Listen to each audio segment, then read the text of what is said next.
Stripping down science. The Naked Scientists. Hello, welcome to this week's Naked Scientist. That's with Dave Ansell. Hi there. And Ben Valsler. Hello. And with me, Chris Smith. Now, it makes a change because we're actually all in the same place this week rather than being in separate hemispheres and separate cities. But coming up this week, our scientists have found a way to see the lung damage that's done by passive smoking, and it really is real. Also, why a moon like ours is quite rare as planets go, and why this might affect our prospects of finding advanced life elsewhere in the universe. And also how scientists have solved the mystery of how to sniff out your ideal mate. It's all down to smelly chemicals in your urine, would you believe? And at least that is if you're a mouse. And that's all on the way. Ben. Also this week, we're bringing you an insight into life and science in South Africa, where Chris and I spent this week visiting Johannesburg. We'll be retracing the evolution of humankind, thanks to spending a morning amongst the remains of our ancestors. Some of these are 3 million years old. Plus, we find out what life's like in a shanty town and the frightening situation of HIV in South Africa, where 50% of the population are destined to become infected with the disease. But it's not all bad news, because for this week's Kitchen Science, we'll be hearing how you can throw your voice over 50 metres just by standing in front of a large metal dish. So, David, can you hear me over there? I can hear you perfectly well, Ben.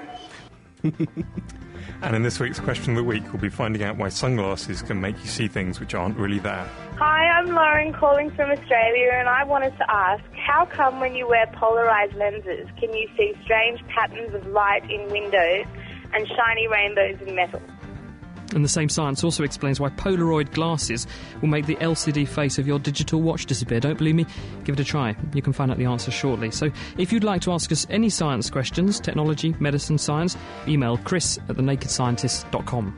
The Naked Scientist Podcast. Powered by UK Fast, the UK's best hosting provider. On the web at ukfast.net. Well, let's kick off, as we always do, with a look at what's been hot in the world of science and research this week. And this one caught my eye because for a long time people have said that there's no evidence that passive smoking is actually bad for you. Well, there's a bit of statistical evidence, but no one's ever managed to do a test which proves beyond doubt that the lungs of people exposed to smoke passively are actually being harmed. Well, that's now changed because Chengbo Wang and his colleagues, they're based at the Children's Hospital in Philadelphia, have used a brand new imaging technique which involves MRI, magnetic resonance imaging, to see inside the lungs of people who are non-smokers and people who are passive smokers and people who are smokers, and they've demonstrated there are changes. Now, what you do is you ask the subjects, and they took 60 people, 45 of whom were the non-smokers, half of whom had been exposed to smoke, half of whom had been exposed only to small amounts of smoke, and they asked them to breathe in small amounts of helium-3. And the way the test works is that the MRI scanner can see this funny form of helium-3, and it can measure how fast, over about 1.5 seconds, the helium atoms move around inside the lung. Now, if you're a smoker and there's been damage to the lung, which progressive smoking over years does do, then the distance that the helium atoms can move around is greater because the lung tissue is broken down a bit, so the air spaces where obviously the lungs would pick up oxygen from the atmosphere when you breathe it in and get rid of carbon dioxide, those spaces are a bit bigger, so the helium atoms can move further on average compared with people who have healthy lungs. And when the researchers did this, they found that a third of the non-smokers who had long-term, quite serious exposure to passive smoking had many of the same structural changes that they saw in the long-term smokers. So this suggests that there is a lot of evidence now that if you are exposed to passive smoke, you can get a lot of the same lung damage that smokers do.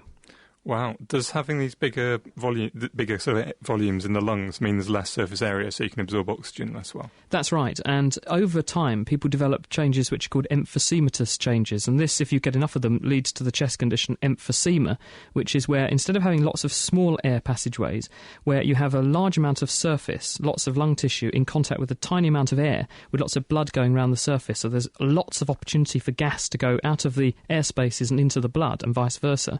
If you start making those spaces join together because the lung tissue gets broken down, you get one big space, but it's only got a tiny amount of air of tissue around it. So the opportunity to gas exchange is reduced. So your lungs don't work as efficiently.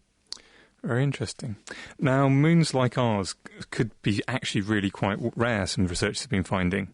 Now, our moon is thought to have been created by a planet the size of Mars hitting the sort of proto-Earth before this had happened. The resulting debris was thrown out and slowly coalesced to form the moon. I think possibly something similar may have happened for Pluto's moon, Charon, which is very close to it. Now, Nadia Grolova from the University of Florida has been looking for evidence of this sort of collision in other solar systems. Our technology isn't good enough to actually detect the planets themselves. So what they've been looking at is the dust from these collisions. So if two things hit each other, it's going to throw out lots and lots of stuff. It's going to be dust. It's going to be hot. So they've been looking for this hot gas. They've been looking at a load of solar systems just forming only about 30 million years old.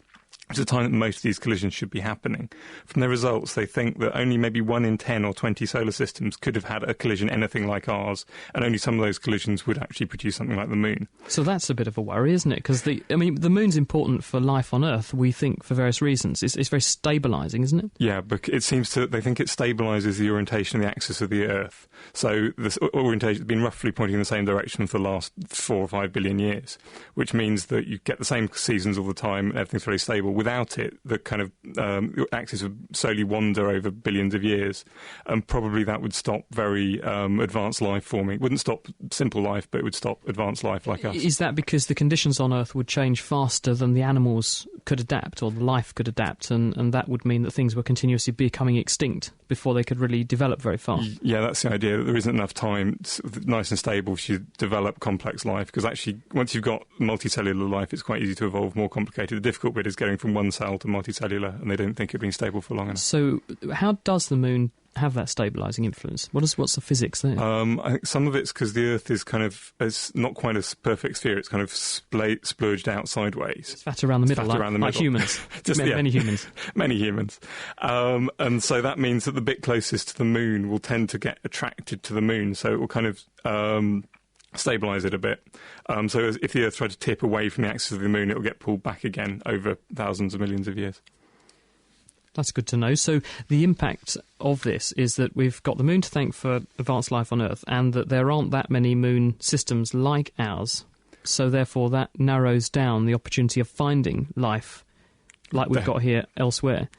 Yeah, it does mean that we could be really quite special on this planet of ours. Well, we know we're special, Dave, but I'm just thinking there are something like 22... Was it 7 heptillion? There's something like 7 heptillion stars in the universe, isn't there? At NASA's latest estimate, that's 22 zeros after the number 7. So there's still a lot of opportunities for other systems like ours to crop up. Yeah, it doesn't mean that you wouldn't find life or wouldn't find intelligent life. It's just we're less likely to find it on our doorstep, I think. I don't know. I've been looking for life in Cambridge lately. Well, talking about interesting sources of life, how do you find the ideal mate? Well, for a long time, people have claimed it's all down to what we smell like, and that smell can give you a clue as to the genes that control your immune system, and the theory is that we're all looking for someone who's got an immune system as different as possible to our own, and they're the best person to mate with, because then you'll have a baby with a more super-duper immune system, whereas if you marry people who've got an immune system very similar to your own, you can't respond to as many new pathogens. That's been the dogma for a long time. So a group of researchers led by Janet Hurst, and she's at Liverpool University, decided to test it. And they used wild mice. So they released wild mice into this big outside enclosure, let them reproduce for 15 weeks. And then they collected all of the offspring and tested their parentage. So they did genetic tests to see who was mating with who from their original founding mouse colony. And the results are really interesting because there was absolutely no relationship to what their immune system genes were doing. So this dogma we've been looking at for donkey's years, saying people are going for people with different immune systems, and mice marry mice if you can marry a mouse with different immune systems. Not true. In fact, it's all down to how their urine smells. And there's a family of proteins called major urinary proteins, MUPs, MUPs, which make urine smell a certain way. And they give a mouse a sort of chemical barcode. And the mouse smells its urine, smells the mouse it quite likes the look of's urine, and if the two are wildly disparate, it knows that mouse must be genetically not related to it, because the genes that control these proteins are obviously in the mouse's DNA, so if it's got different genes, it must be from different parents, and therefore it's a good opportunity. Let's mate with that mouse, it's genetically different from me, and we'll have more healthy offspring. So rather than being just a mechanism to make sure that one particular gene is as diverse as possible, it's purely to avoid inbreeding? Yeah, it is. And if you put two mice together and they're brother and sister in a tank, and they've got no opportunity to mate apart from with each other, they will. So if you put pressure on them, they will mate with each other. They'll be incestuous. But then if you introduce a third mouse, which is not related to the brother and sister mouse, the pregnant female can automatically abort her pregnancy and she'll mate with the new mouse. So she can definitely tell that there's a genetic relatedness going on or a non-relatedness.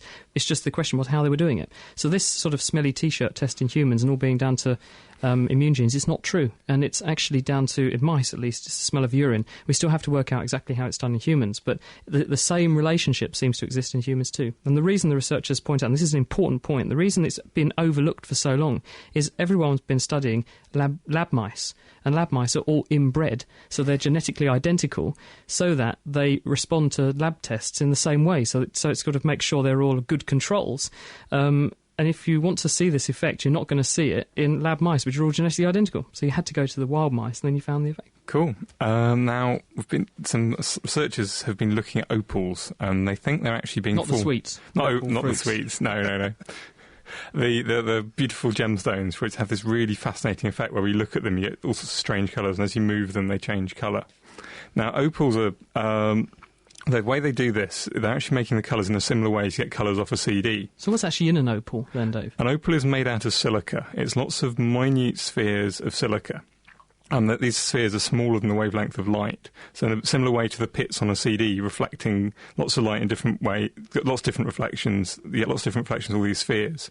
And the different reflections then interfere with each other and give different colours in different directions. So the light coming off, some of the lights are out of step with another bit of light, and they will either add together or destroy each other, giving you specific colours. And different colours will either add together or destroy each other in different directions, so you get different colours, and it will change as you look at it from different directions.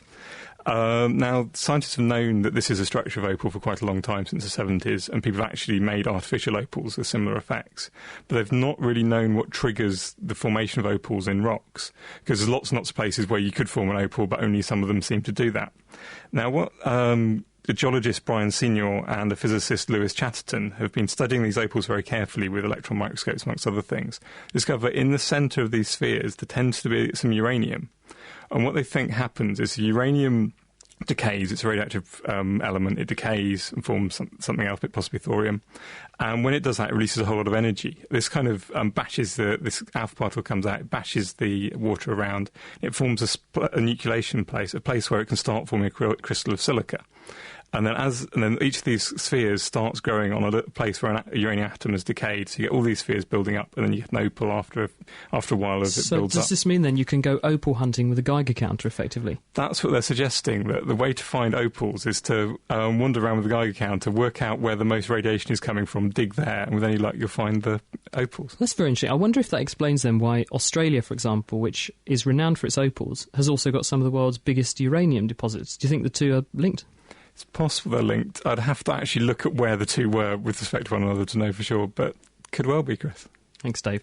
It is The Naked Scientist with Chris, Dave and Ben, and this week we're looking at some of the exciting science that we uncovered while we were in South Africa, where Ben and I were this week. So we'll be bringing you details of what life's like in a shanty town, that's coming up shortly, about the very terrifying situation of HIV and AIDS. 1 person in 2 in their lifetime in South Africa now will be affected and infected with HIV unless things change fairly radically.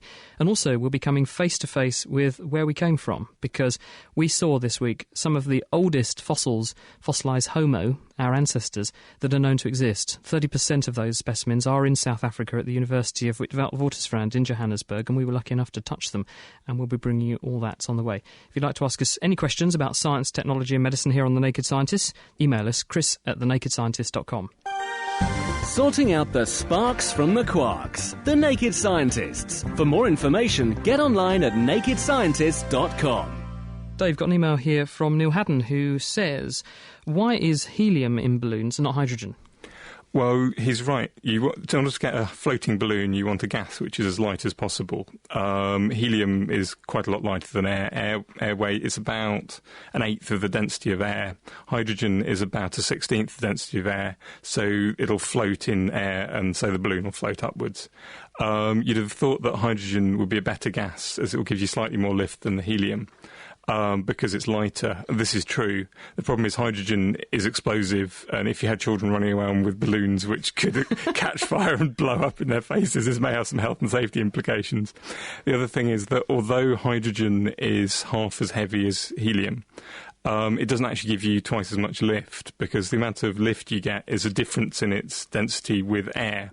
And so it's actually kind of only it's kind of maybe another 1/16 of the density of air weight. It's a little bit better, but not very much. So it's not worth the danger. But helium's quite expensive, isn't it? Because it's a limited resource here on Earth. Yeah, because helium is only created by radioactive decay on Earth. You get things called alpha particles. Actually, helium nucleuses, they slow down and then they gain some electrons and they turn into a helium atom. So do we mine helium then? Do we have to sort of find pockets of it underground and tap it off? It tends to be found in oil wells where you get a gas-proof layer of rock above a load of sort of rocks containing radioactive elements. They break down, produce a helium, it floats up, gets trapped. It's often at the top of an oil well, and mostly in American oil wells. So the amount of helium that we can access cheaply like this is very, very limited because not all oil wells have it. Quick question, Dave. Would that mean, in the same way as if people were to do what I was doing last night for a gag at a party, which was to get someone's birthday balloon and inhale the contents and sound funny, can you do that with hydrogen then? If you were not frightened of the potentially explosive consequences? It would actually work even better with hydrogen, but I wouldn't recommend it at all to anybody because you're not going to smoke, are you? It's just messy. I don't want to even think about it, Chris. Good way to cook yourself from the inside out. Ben? It certainly puts it into perspective that you would in fact be doing a party trick with an unsustainable resource that you can only mine from deep underground. But we have a question for you here, Chris. This is from Yun Feng, who is listening in Sweden, and he says that he recently read that the body consists of 10 times more bacteria than human cells in number, and that the explanation was that our cells are much larger than the bacteria. But is this true? And he wants to know where else in the body, other than the digestive system, do you actually get these bacteria? It is true. We are passengers in our own body, and in fact 10 is a conservative estimate. There are in fact 50 times more bacterial cells living in you and on you than there are cells in the rest of your body that are you. And there are two major spin-offs of this. Most of them are in the gut, of course. That's the intestines. And we have them there because we have the perfect place for them to live. There's lots of things for them to eat. There's lots of gases which they can metabolise. So, in the fact that the insides of us are fairly devoid of oxygen, for example, and lots of these bugs are anaerobes. They don't like oxygen, so it's a good place for them to live. They do us a lot of favours, and by having them there, they're taking up resources and space which potentially nasty bacteria could take up. So, by having lots of these bugs in us, they're in fact protecting us from being infected. And when you go abroad and get diarrhoea or something, what's actually happening is that the local bugs are combating your friendly bugs and beating them off for a while, and then your body learns to react and pushes the nasty ones back out, and then the friendly ones recolonise. They are very small. Bacteria probably are roughly a tenth of the size of, or smaller than, a human cell. And in fact, if you look inside a human cell, you can see evidence of evolution because there are these structures called mitochondria. And the mitochondria are the cellular powerhouses. They are part of your metabolism. And the mitochondria are the same size as a bacterium. And what scientists think, because they look so similar, is that way back in early evolution, a bacterium got inside an early cell, and the two developed this partnership called the symbiosis theory, and the bacterium produced lots of energy, and the cell gave the bacterium protection and things it needed, and the consequence was the two lived happily side by side. But we're still living happily side by side with bacteria. We need them, and if we don't have them in our guts, then we're less healthy, for the simple reason that if you rear animals and they're not allowed to have bacteria in their guts, they don't do very well. Does this mean that if you take antibiotics, it's not very good, can be bad for you? It can do, and that's a very good point, Dave, that when you take antibiotics that are what are called broad-spectrum antibiotics, these go through you like Domestos, and they kill all the good bacteria, and anything that's left behind that's not vulnerable to the effect of the antibiotic can in fact then overgrow, and yeasts and other fungi infections can do that because antibiotics won't kill those, but they will kill the bacteria. And also things like Clostridium difficile, C. diff, which is antibiotic-associated diarrhoea and kills people in hospital. If people are put on big doses of antibiotics, then all the friendly bacteria get wiped out, and these other ones overgrow, and can be a major problem. That's quite a worry, really. Well, as Chris said, we've been in South Africa for the last week, and South Africa is a country of contrasts, and Johannesburg no less so. It's easy to see that all the new cars and the expensive houses, the high-rise offices, but just 10 minutes south of the centre lies the township of Soweto, where many people will live in a shack, little more than a simple metal shed. To get an idea of what life is really like for the poor in Johannesburg, we spoke to one of the residents there. My name is Zareda Shongwe, and we are at Mzaredi. We live in a shack. We don't have electricity or water running through the yard. We have to go, maybe we pass 5 houses to get water, and we use gas stoves to cook, and we light with candles in the house. We use a car battery for television and radio. How many people live here? 5, 6 with my son. And who are those 4 people that you live with, apart from your son? My sisters. 1 is older and the 3 are younger than me. So what do you do for money? I mean, you're not able to go to work, you're looking after your son, so how do you live? We sell vegetables. My older sister sells vegetables.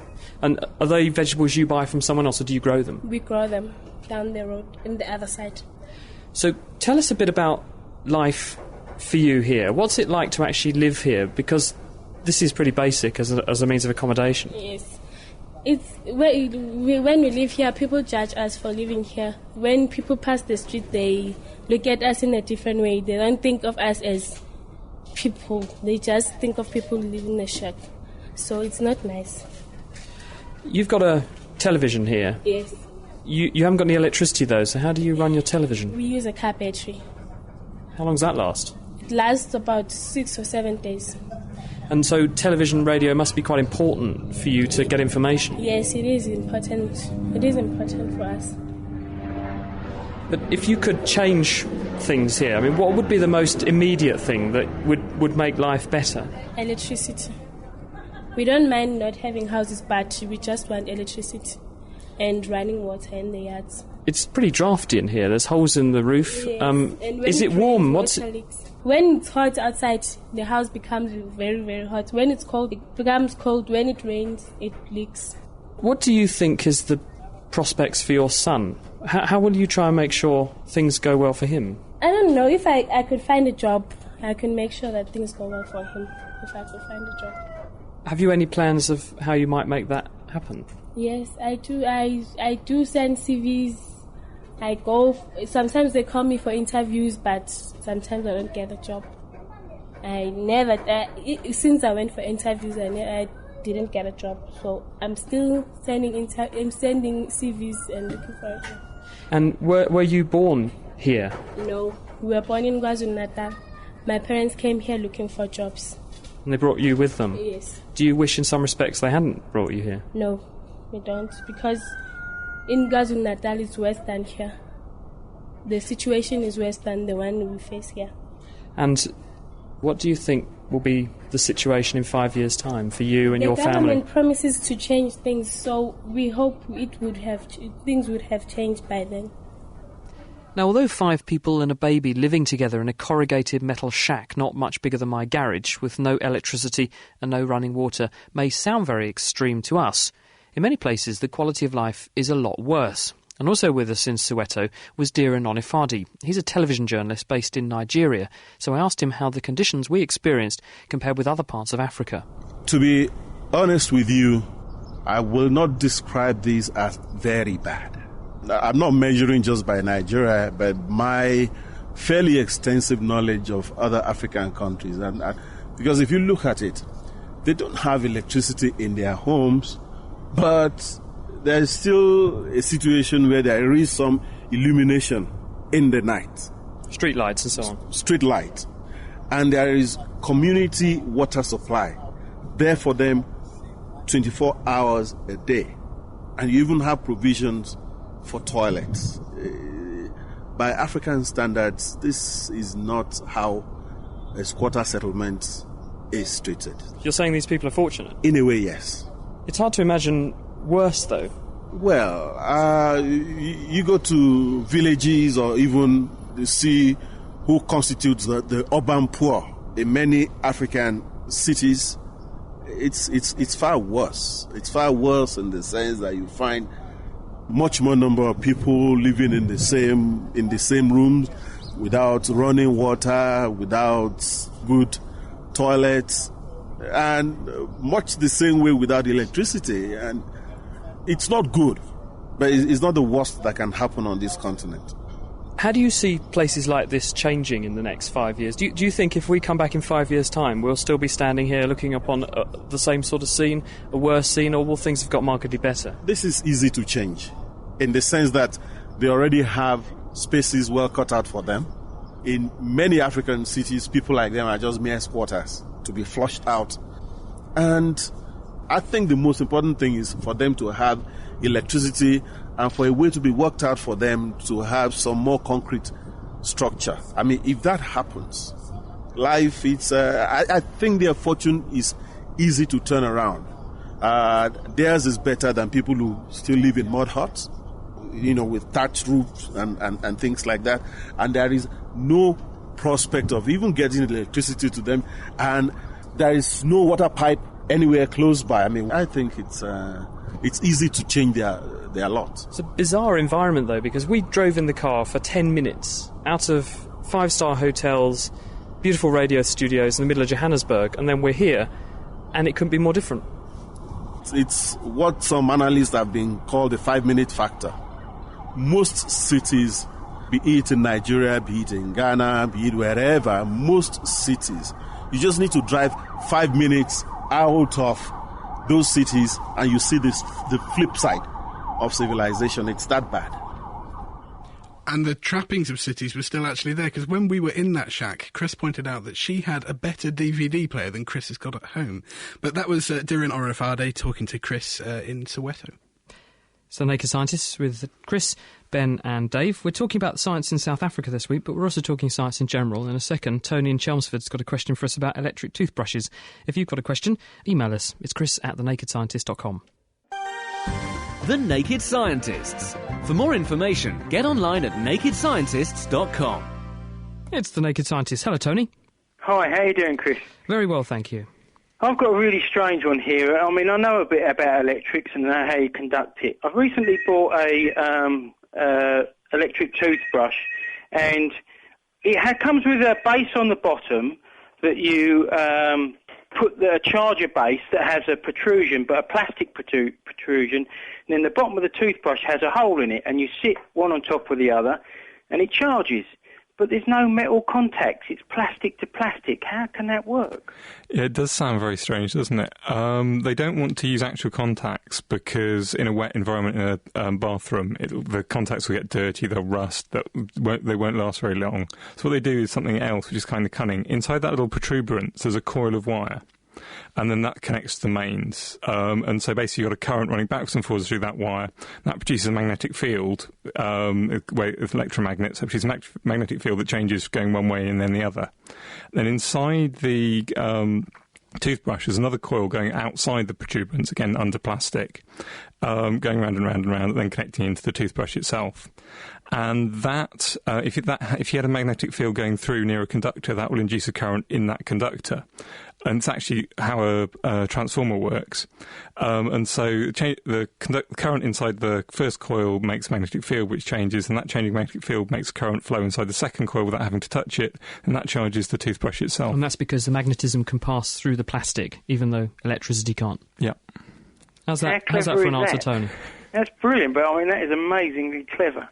Well, I'm glad that you enjoyed that answer, Tony. It's been great having you on The Naked Scientist. Thank you. Cheers. Bye. Tony in Chelmsford. If you've got a question, you can email us. It's chris@nakedscientist.com. Stripping down science. OK, let's do it. The Naked Scientists. Now, the conditions we saw in Soweto were a breeding ground for infectious diseases, and things like HIV and TB are no exception. Now, this week, the United Nations reduced its estimates for how many people are actually infected and affected by HIV and AIDS, but they also announced that South Africa is officially the country with the world's highest prevalence, in other words, number of cases of that disease anywhere.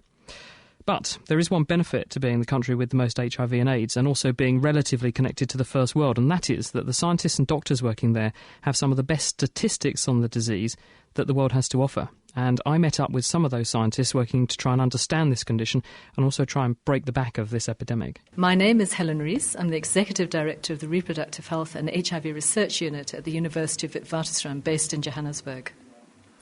The scale of the HIV epidemic is something that hasn't been known in the world ever before. We can say that 5 million people out of the 41 million people in South Africa are infected. What that really means is that 1 in 8 of every adults in this country are infected by HIV. It means that when we see pregnant women in the clinics, between 1 in 3 and up to 1 in 2 of the women we see are infected with HIV, with a very high risk that they're going to transmit the virus to their infant. In young girls aged between 15 and 24, about 1 in 4 of those young women are infected with HIV. If this were the statistics that we saw in a developed country, a state of emergency would be declared. If you look at who those people are, is there any particular group or subset in the population who are affected, or is this everybody? HIV can affect everybody, and if you look in South Africa, indeed it affects all race groups, it affects rich and poor. However, if you look at the way that the epidemic is now spreading, it is disproportionately affecting black African South Africans, and we do think that it's affecting young people much more than older people. Do you have any ideas as to why it's affecting the people that it's affecting? Is it an educational thing, or is there something else going on? I think there's a lot of something else going on. There's a whole mixture of issues here. There is the issue of poverty that as a background affects all infectious diseases.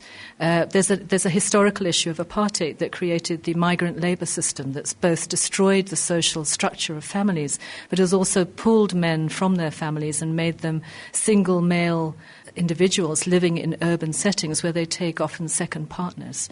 But there are other things as well. There are issues about other sexually transmitted infections and possibly just the sort of virus that we've got and possibly the receptivity of the population. So it could be right down to basic science as an influencing factor as well in why we have such a bad epidemic. If indeed there is some sort of scientific and basic biological explanation to this, then we need to understand that if we're going to stand a chance to make a vaccine.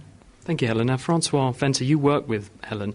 What have we learned so far about how people actually pass this on and when they're most infectious and when, therefore, most of the transmissions occur?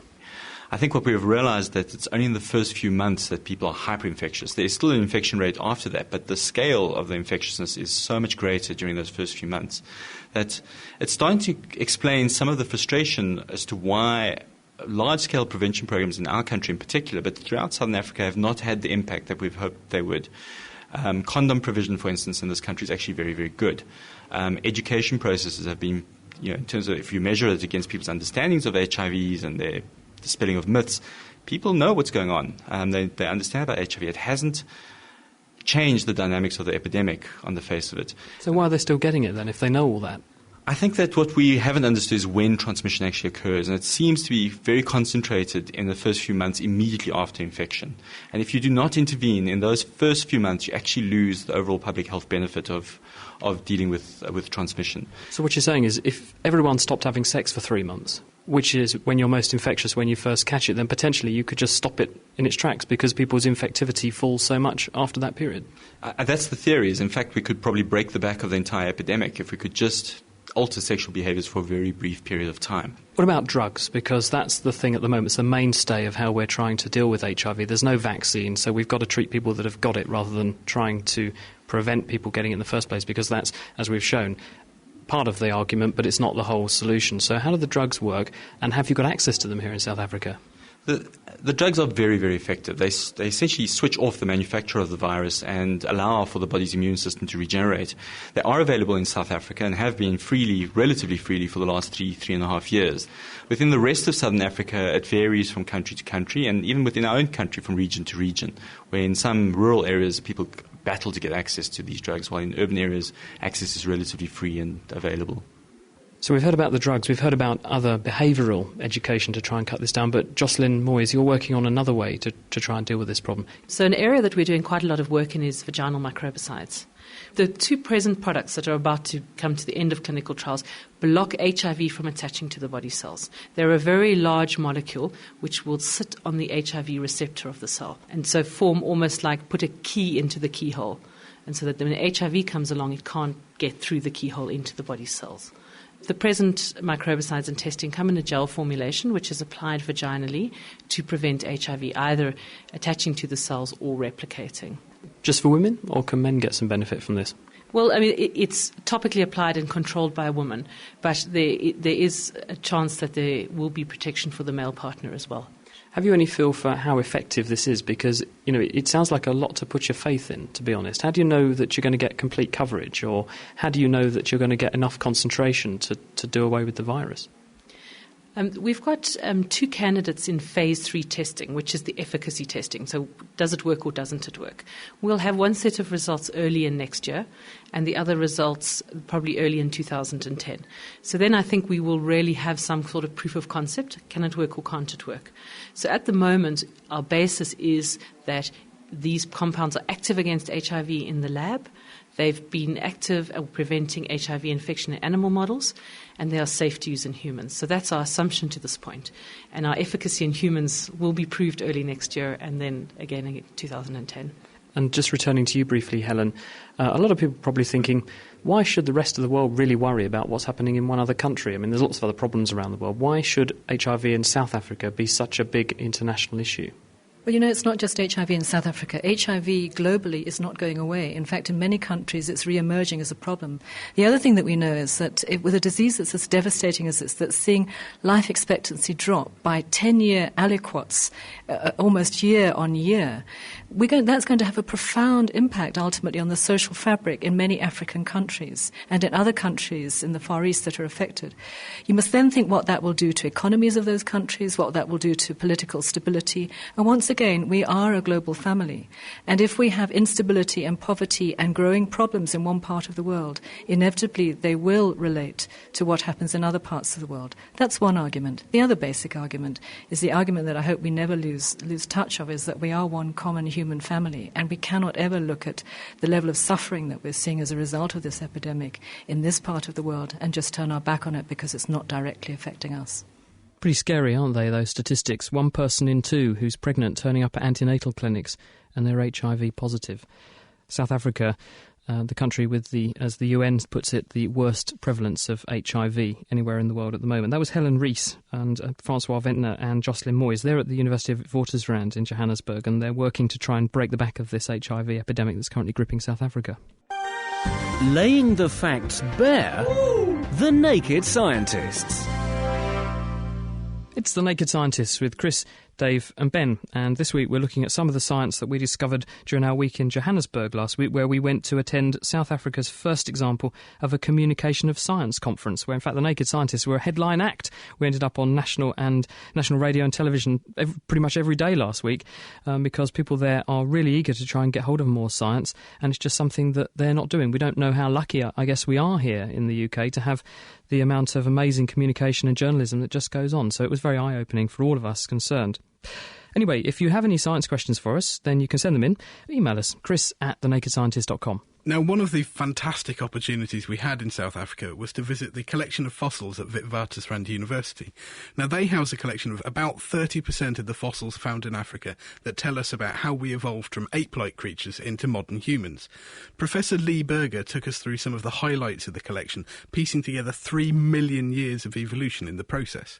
But one of the most interesting things that the fossil record reveals was that we went through a period of extreme gigantism, and these were people routinely over 7 foot tall. These were huge. And this was before we turned into the modern humans of today. And that's huge even by our standards, not just by Ben's. You've probably heard the myth that ancient humans were tiny, and some of them were tiny. But as we moved during this period of about 500,000 years down to about 300,000 years ago in Africa, we move into this sort of mystery period where there's just a tiny, tiny handful of fossils. But the ones we find from that are incredibly intriguing. By this time, you're going to begin seeing the origin of Neanderthals in Europe. Inside of Africa, they go through one of the most incredible things that we've only just begun to realize. That is, they go through a period of giantism. What I'm pulling out of this bag may shock you. Whoa. What we're looking at is the most enormous femur. It's the bit that forms your hip joint. That's huge. I mean, as a doctor, I know how big they normally are. That's huge. That is beyond huge. That's so big we can't even calculate how big this individual was. You would need sort of an NBA basketball player to get someone in the height that this probably would have been. Something like over 7 feet tall. You don't think this person's just an abnormality? No, because we found a lot of them. Everywhere we find them enormous. These are what we call often archaic Homo sapiens. Some people refer to them as Homo heidelbergensis, where you find them. But these individuals are extraordinary in size. They truly are giants. Does it coincide with a time when there was enormous amounts of resources, lots of food, which meant they could afford a huge body size like that? Actually, it might have been just the opposite. That is, it was a period where there were large amounts of grasslands evolving, and that there were lots of giants adapting to that grasslands in Africa. Giant buffalo with horns 3 meters across, if you can imagine that. And these individuals in that very rugged environment, that tough environment, seemingly were utilizing their body size to enforce themselves into what was a very, very dry and tough period. So when would he have been around? This particular individual existed probably about 350,000 to 400,000 years ago. And how long did people with this giant stature exist for before they started to shrink again? We have no idea, but what we do know is the next time we start getting a good window in, that is 150 to 100,000 years ago, we are here. People of our stature, our body size. So this experiment was relatively, in at least our terms, short-lived, a couple of 100,000 years. So that was all happening about 300,000 years ago. But what about if we wind the clock back now to almost the very beginning, to the earliest human ancestors who walked around on 2 legs? These were the Australopithecines, and they emerged about 3 million years ago. The first ever example was unearthed by the famous paleoanthropologist Raymond Dart. In the early 1920s, he was working with his students in the Tung Limestone Works, which is in the Harts Valley in Bechuanaland, South Africa. And there, he discovered what turned out to be one of the most important fossils of all time. This little brown box I'm opening up is the actual box that Raymond Dart had built back in 1925 to hold, arguably, the most important single human ancestor fossil on the planet. And you're about to join a really exclusive club of people who've actually seen and touched it. This is the one that defines what it is to be an early African ape man. So how old is this? This is 3 million years old. Well, this is about 2.5 million years old. We've actually largely dated it by comparing it to other fossils that have been found since. It is an awe-inspiring fossil, but it's remarkably still the only fossil that was ever found at the Tong site. The only one just happened to be this little child, which is the type specimen, the first fossil of an early human ever found in Africa. This started the entire science. In fact, you could even argue things like genetics and the study of our own origins via that came out of this fossil. Discovered at the Tong Lime Quarry. It was sent in a box full of baboons to Raymond Dart. And if it had arrived on almost anyone else's desk at that particular time, they might not have recognized it, because what he pulled out of that box, first thing he saw, pull out of this little plastic bag, is that remarkable little thing. Half an endocast of a brain of a little child. And immediately, Raymond Dart recognized that he wasn't holding a baboon brain in his hand. It wasn't the brain of even a chimpanzee. It was far too big. He was holding something that no one had ever seen before. What he probably would have used the term a missing link. It's totally extraordinary. How does something so soft and blancmangy as brain actually get preserved? Well, because it doesn't. That's not actually the brain. What that is a cast of the interior of the skull. Every time your heart beats, as your head is forming in a child, it beats an impression of the surface of your brain onto, effectively, the inside of your skull. When a skull ends up in these remarkable fossilization situations, there's a perfect impression, a perfect image of your brain on the inside of that skull. When it fills with sediments and fine sediments, we then have a perfect cast of the brain. You can literally, looking at that from the side, see the 3 major parts of the brain. I can see what's going to be the cerebellum, the hindbrain at the back. There's the temporal lobe, which in us is adjacent to our ear, and then the frontal lobes, where I do thinking and planning. I don't know whether this would have done much planning and thinking, but that's an incredible fossil. It is one of the most remarkable fossils in and of itself that you'll ever see, even down to look at the veins on the surface. The blood supply to the brain is actually preserved on the surface of that. And when Raymond Dart turned this little thing over, just like I'm doing right now, and looked down, he saw that was not a rearward-facing point of attachment between this skull and the spinal cord.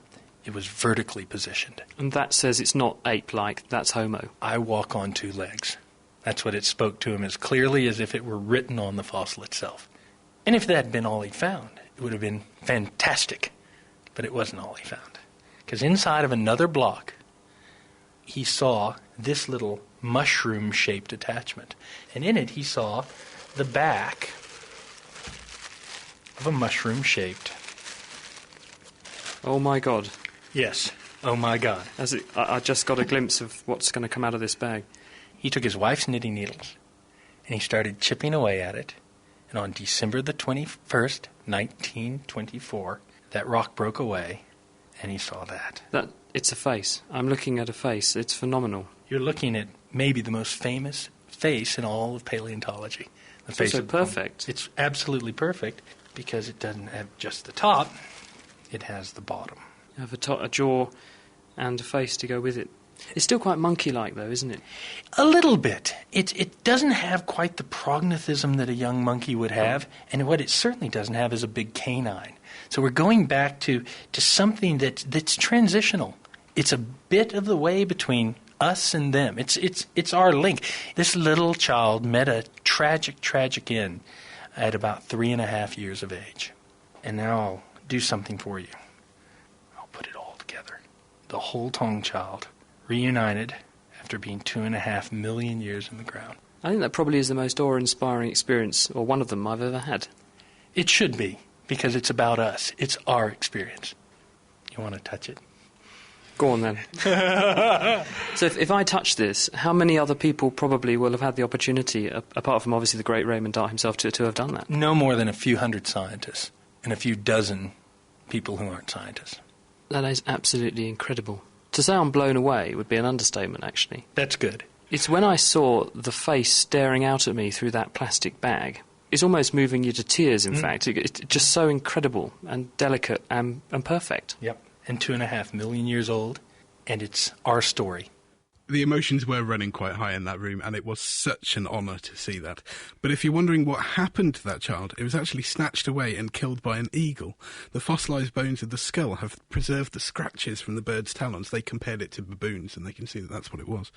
And that was Professor Lee Berger showing us some of the most important human ancestor fossils ever found.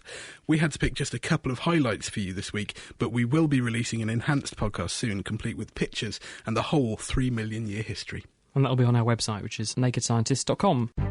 Fancy listening to The Naked Scientists in your bed, on your way to work, or even at work? Why not subscribe to our podcast? For more information, visit nakedscientist.com/podcast.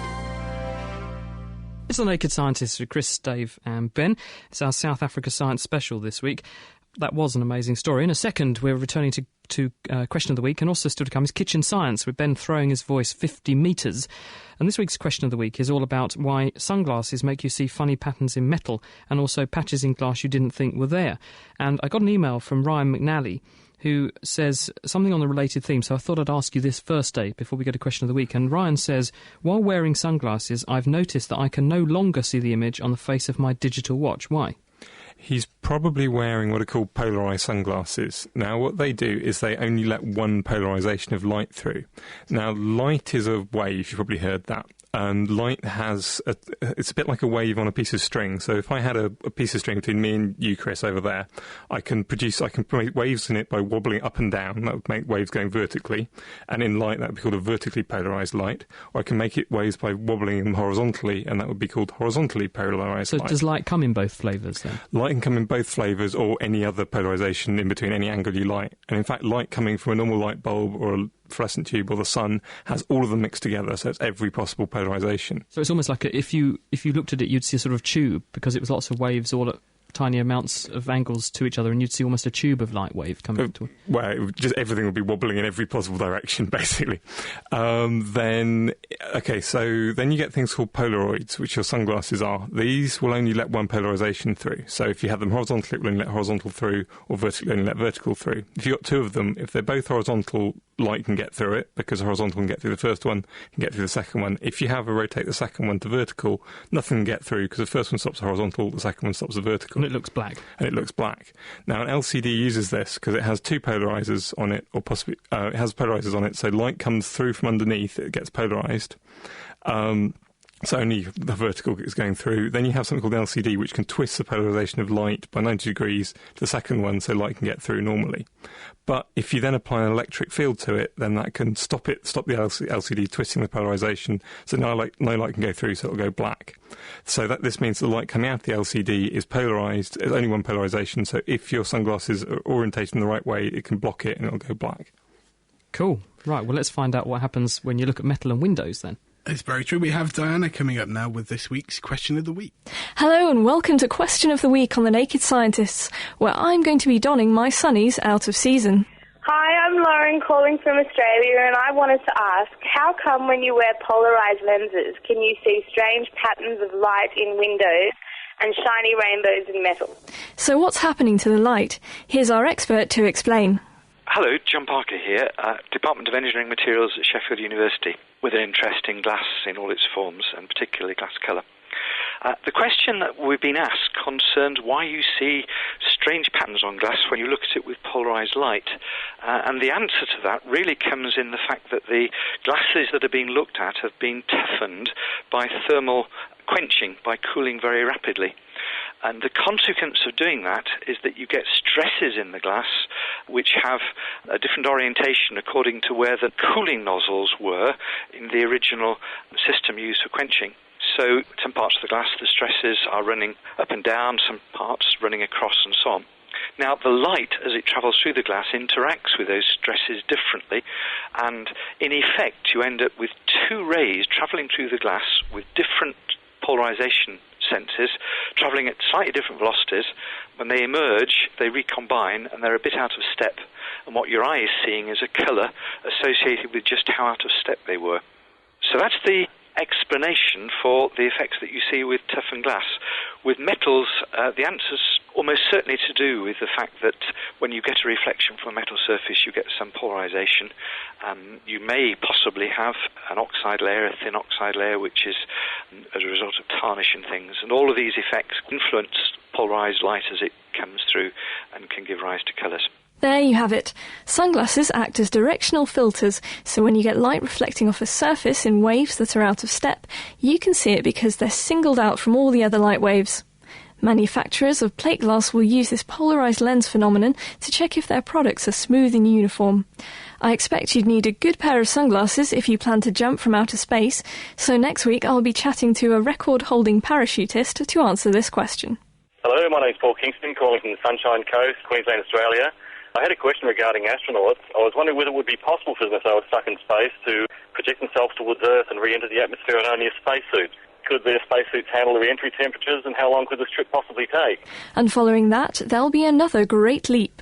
Hi, I'm Jeff from the U.S., and I was once told that if a high-tension line, a 23 kV power line, fell across my car, it isn't safe to stay inside because the tires aren't enough to insulate it, and the tires and vehicle would catch fire. I was told that I had to open the car door and jump out, keeping my feet together, and then hop away from the car, still with my feet right together, because the voltage gradient present in the earth would be enough to shock me if my feet touched the ground at separate distances. I've often wondered since if this was really true. What's the best thing to do if a 23 kilovolt power line falls on your car, and how can you jump from outer space to the Earth? If you have any more questions or some answers, do have a look at our forum online or send an email to questionoftheweek@thenakedscientist.com. That's it for this week's Question of the Week. Until next time. Thank you, Diana. That's Diana O'Carroll. And just to point out, we also had a very, very good answer from TechMind on our forum at nakedscientist.com/forum. That's where the Question of the Week gets published. And you can always contribute either new questions or new answers if you have any. Now, while we were in Johannesburg, we couldn't resist but to do a bit of kitchen science. And where better than the Cy Bono Discovery Centre, a world-class science centre based in a disused power station. They've got a huge range of really good experiments to help South African schoolchildren and adults alike engage with science and understand how it affects their lives. Chris and I spent hours playing with all the toys.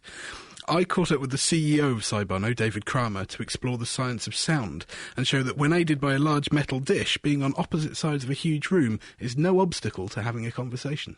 For Kitchen Science this week, I've come to the Saibono Science Centre in Johannesburg in South Africa.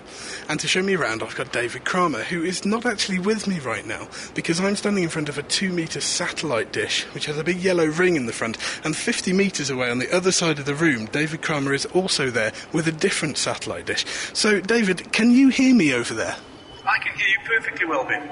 How is it that we can hear each other over this 50-metre expanse in a really big room? Well, we're standing in front of 2 huge saucer-shaped parabolic dishes, and these parabolic dishes have this little yellow focus point in front of them.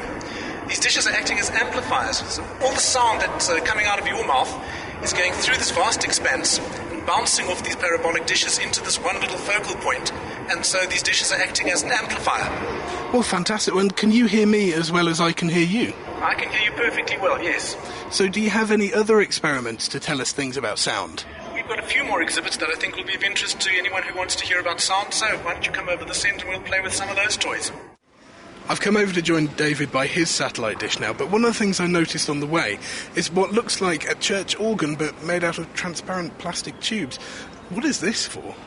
Well, we call it the pipes of Pan. What it does is pass the same amount of noise and air through these pipes of various lengths, and it filters out different frequencies. So what you get is an organ effect. And if you put your ear to the bottom of each of these tubes, you'll hear a different frequency of what sounds like wind coming through. Okay, well, if I put my ear to the longest one, I see what you mean. It sounds like the noise of an aeroplane passing over us. So if I just try and put the microphone in here and see what we can hear.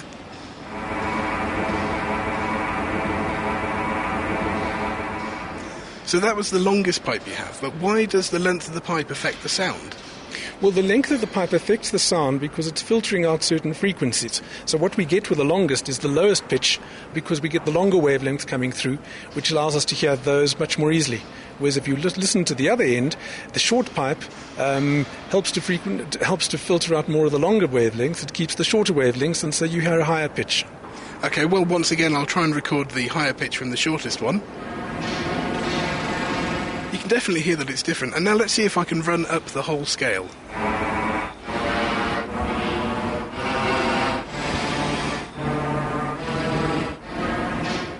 So, does this actually create any sound, or does it just work on the sound that's already here?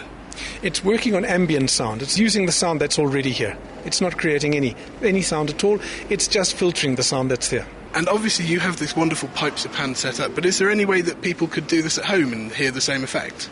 All you need is some kind of tube, and you need a series of tubes of differing lengths. Same thing will happen. So you could use, say, the cardboard tube from a toilet roll and compare that to a kitchen roll tube? Absolutely. All sorts of different rolls in the home. Why not? Fantastic. Well, as you said, it's working on ambient noise, and there is a lot of ambient noise going on. There's a lot of building work going on. What have you got planned? Well, we're building a Phase 2 building. We're an educational institution, not just a science centre. We're putting in new classrooms, a few laboratories, a computer centre or two, anything that's going to help us to make a contribution to the quality of schooling in the city. Well, you have a wonderful science centre here, and I wish it all the best for the future. Thanks. I'm glad you could join us. Well, that's all we have for Kitchen Science this week, but we'll be back with more as usual next week.